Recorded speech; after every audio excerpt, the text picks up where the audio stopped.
Hello viewers నమస్కారం అండి. నా పేరు డాక్టర్ ప్రశాంత్ కే వైద్య.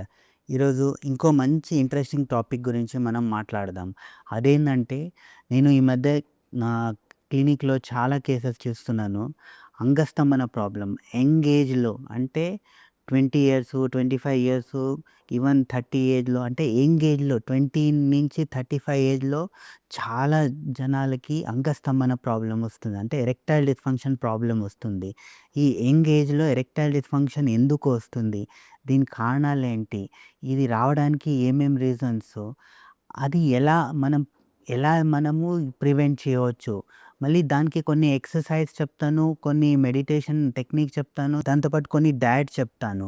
ఇవన్నీ మీరు రెగ్యులర్‌గా ఫాలో చేశారనుకోండి, న్యాచురల్‌గానే వితౌట్ మెడిసిను మీ ఎరెక్టైల్ డిస్‌ఫంక్షన్ ప్రాబ్లమ్‌ని సాల్వ్ చేసుకోవచ్చండి. So, first of all erectile dysfunction అంటే అంగస్తంభన ప్రాబ్లమ్ అంటే ఏంటి? అంటే జనరల్‌గా ఏమవుతదంటే మన పురుషాంగంకి సరిగ్గా బ్లడ్ అందక మన పురుషాంగం అనేది సరిగ్గా గట్టిగా పడదు.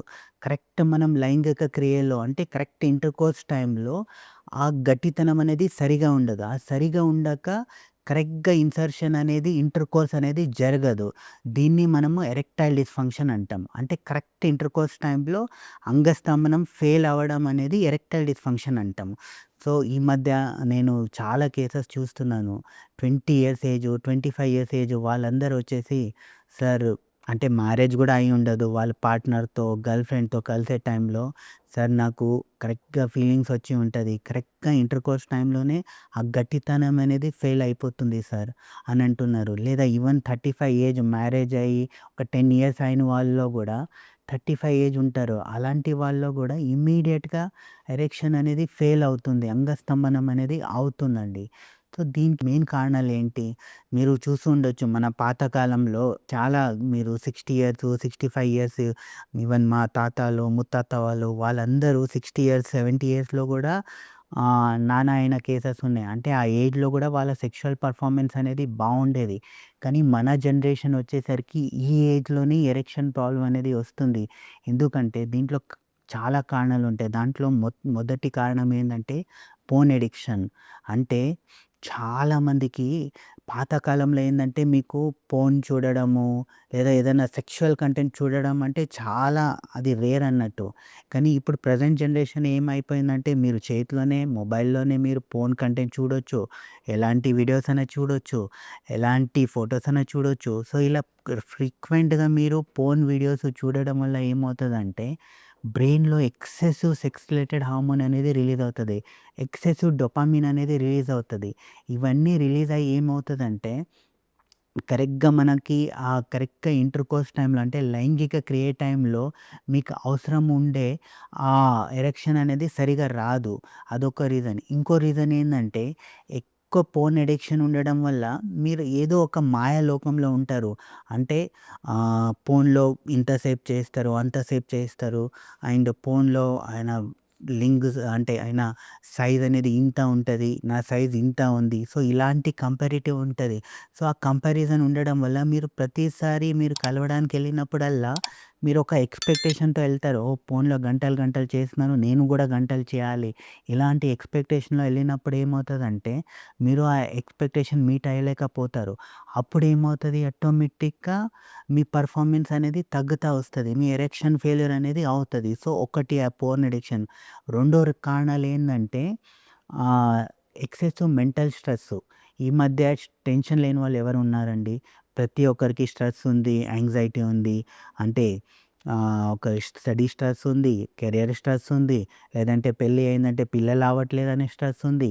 లేదా ఒక 35 ఏజ్ ఉన్నాడనుకోండి, ఆ ఏజ్ ఆయనకి ఏమవుతది ఈఎంఐ టెన్షన్ ఉంటది. కార్ కొన్నాడు, కార్ ఈఎంఐ టెన్షన్ ఉంటది. ఇల్లు కొన్నాడు, ఇల్లు టెన్షన్ ఉంటది. ఫ్యూచర్ సెక్యూర్‌గా చేయాలని లైఫ్ ఇన్స్యూరెన్స్ ఇవన్నీ రకరకాల స్ట్రెస్ ఉంటాయి. ఈ స్ట్రెస్సు, యాంగ్జైటీ ఇవన్నీ వల్ల ఏమవుతదంటే ఆయనలో టెస్టోస్టెరోన్ ఆ సెక్స్ హార్మోన్ అనేది తగ్గుతది. ఆ తగ్గడం వల్ల ఏమవుతది కరెక్ట్‌గా మీరు కలిసే టైంలో టెస్టోస్టెరోన్ హార్మోన్ తక్కువ ఉండడం వల్ల కరెక్ట్‌గా బ్లడ్ సర్క్యులేషన్ అనేది సరిగా ఉండదు. సరిగా ఉండక ఆ ఎరెక్షన్ ఫెయిల్యూర్ అనేది జరుగుతది. అదొక రీజన్. మూడో reason lack of physical activity. ఎందుకంటే ప్రతి ఒక్కరు ఇప్పుడు ఏంది సిట్టింగ్ జాబ్‌లోనే ఉంటారు. పొద్దున్నుంచి రాత్రి వరకు కూర్చొనే ఉంటారు. రాత్రి గూడా పడుకొనే ఉంటారు. ఇవన్నీ రీజన్స్ వల్ల ఏమవుతదంటే వాళ్ళు ఫిజికల్ యాక్టివిటీ ఎలాంటి రకమైన ఫిజికల్ యాక్టివిటీ చేయరు. ఆ ఫిజికల్ యాక్టివిటీ చేయనిసరికి ఏమవుతది, మన పురుషాంగానికి బ్లడ్ సర్క్యులేషన్ అనేది సరిగా అందదు. అక్కడుండే నరాలనేది వీక్ అయిపోతాయి. బ్రెయిన్ గూడా బ్లడ్ సర్క్యులేషన్ సరిగా అందదు. ఇవన్నీ సరిగా అందక ఏమవుతది, ఆ హార్మోన్ అనేది సరిగ్గా ప్రొడక్షన్ గాదు. సరిగ్గా హార్మోన్ ప్రొడక్షన్ కానిసరికి మీరు కరెక్ట్ కలిసే టైంలో ఆ గట్టితనం అనేది సరిగా రాదు. ఇంకా కొన్ని రీజన్స్ చూడాలంటే నైట్ లైఫ్. అంటే నైట్ లైఫ్ అంటే ఏమి మీరు ఈ మధ్య చూస్తుంటారు. ప్రతి ఒక్కరు నైట్ లైఫ్ అంటే వాళ్ళ లైఫ్ స్టార్ట్ అయ్యేదే 12 తర్వాత. నైట్ 12 తర్వాత వాళ్ళు జంక్ ఫుడ్ తింటారు. ఆయిలీ ఫుడ్ తింటారు. బయట చికెన్ తింటారు. రాత్రి 2 గంటలు, 3 గంటలకి కాఫీ తాగుతారు. ఇవన్నీ నైట్ ఫుడ్ ఇవన్నీ స్పైసీ, జంక్ ఫుడ్ ఇవన్నీ తినడం వల్ల ఏమవుతది బాడీలో కొలెస్ట్రాల్ లెవెల్ పెరుగుతది. ఆ కొలెస్ట్రాల్ లెవెల్ పెరగడం వల్ల ఏమవుతది, మన రక్తనాళాలు ఉంటాయి గదా! రక్తనాళాల్లో ఆ కొలెస్ట్రాల్ అనేది డిపాజిట్ అవుతా వస్తది. అలాగే మన పురుషాంగం దగ్గర ఉండే రక్తనాళాల్లో గూడా కొలెస్ట్రాల్ డిపాజిట్ అవుతా వచ్చిందనుకోండి, మన పురుషాంగంకి రక్తం అందడం అనేది తగ్గుతది. దానివల్ల న్యాచురల్‌గా మీ ఎరెక్షన్ అనేది ఫెయిల్యూర్ అవుతది. అదొక రీజను. ఇంకో రీజన్ ఏందంటే స్మోకింగు, ఆల్కహాల్ హ్యాబిట్స్. ఈ ఎక్సెసివ్‌గా స్మోకింగ్ చేయడము, ఆల్కహాల్ తీసుకోవడం ఇవన్నీ వల్ల ఏమవుతది, అక్కడుండే నరాలనేది వీక్ అవుతది. ఆ నరాలు వీక్ అవ్వడం వల్ల గూడా మీకు ఎరెక్షన్ ఫెయిల్యూర్ అనేది అవుతది. ఈ నైట్ లైఫ్ వల్ల, రాత్రిపూట అంతా తినడము, తాగడం ఇవన్నీ వల్ల ఏమవుతదంటే వాళ్ళు సరిగ్గా నిద్రపోరు. నిద్రపోయినా గూడా ఎప్పుడు పోతారు? పొద్దున 5 గంటలకు పోతారు. పొద్దున 5 గంటల నుంచి 12 గంటల వరకి వాళ్ళు నిద్రపోతూనే ఉంటారు.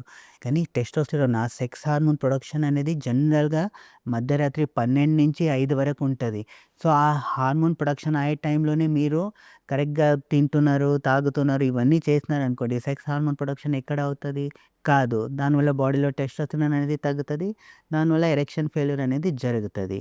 సో, ఇవన్నీ రీజన్ వల్ల యంగ్ ఏజ్‌లో ఎరెక్టైల్ డిస్‌ఫంక్షన్ అనేది ప్రాబ్లమ్ అనేది వస్తుందండి. సో, ఈ యంగ్ ఏజ్ ఉండేవాళ్ళు దీని నుంచి బయటకు రావాలంటే ఏం చేయాలంటే నేను ప్రతి పేషెంట్‌కి చెప్తాను. ఏందంటే physical fitness, mental fitness, nutritional fitness, emotional fitness.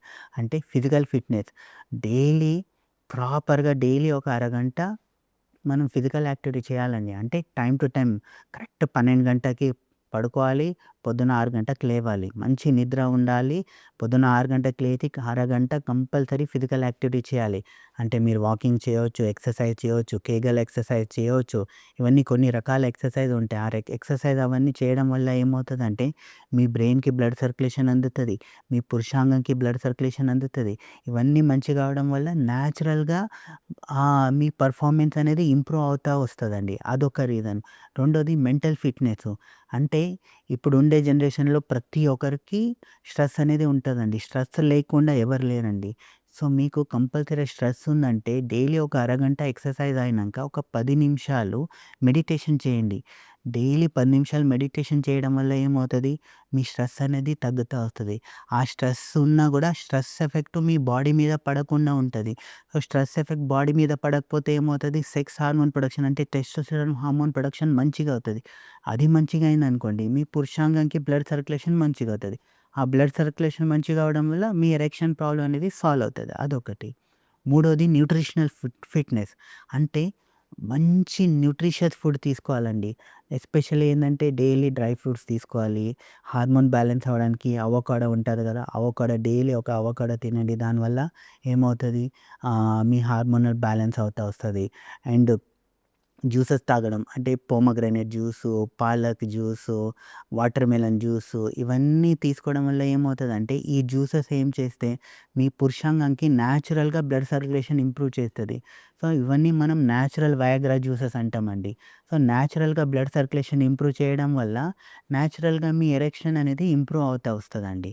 లాస్ట్‌లో ఎమోషనల్ ఫిట్‌నెస్ అంటే మీ పార్ట్నర్‌తో మీ గర్ల్ ఫ్రెండ్ ఉండొచ్చు, మీ వైఫ్ ఉండొచ్చు, లేదా మీ లివ్ ఇన్ పార్ట్నర్ ఉండొచ్చు. ఎవరితో అయినా మీ ఎమోషనల్ బాండింగ్ బావుండాలి. మీ ఎమోషనల్ కనెక్షన్ బావుండాలి. మీ ఇద్దరి మధ్యలో అండర్‌స్టాండింగ్ బావుండాలి. ఇది బావుందనుకోండి, న్యాచురల్‌గా మీ ఎరెక్షన్ బావుంటది. టైమ్ పీరియడ్ గూడా బావుంటదండి.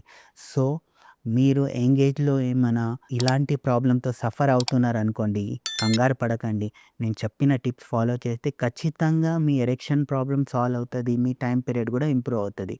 అవన్నీ ఫాలో చేసినా గూడా మీ ప్రాబ్లమ్ సాల్వ్ అవుతలేదనుకోండి, కింద ఉండే నంబర్‌కి కాల్ చేయండి. లేదంటే నాకు డైరెక్ట్‌గా వచ్చి క్లినిక్‌లో వచ్చి కలవండి. కలిస్తే మీకు ఇంకా ఫర్దర్‌గా డీటెయిల్‌గా ఏం ప్రాబ్లమ్ ఉంది చెక్ చేసేసి మంచి మెడిసిన్ ఇస్తాను. ఆ మెడిసిన్ వాడితే న్యాచురల్‌గా, పర్మనెంట్‌గా మీ ప్రాబ్లమ్ అనేది సాల్వ్ అవుతదండి.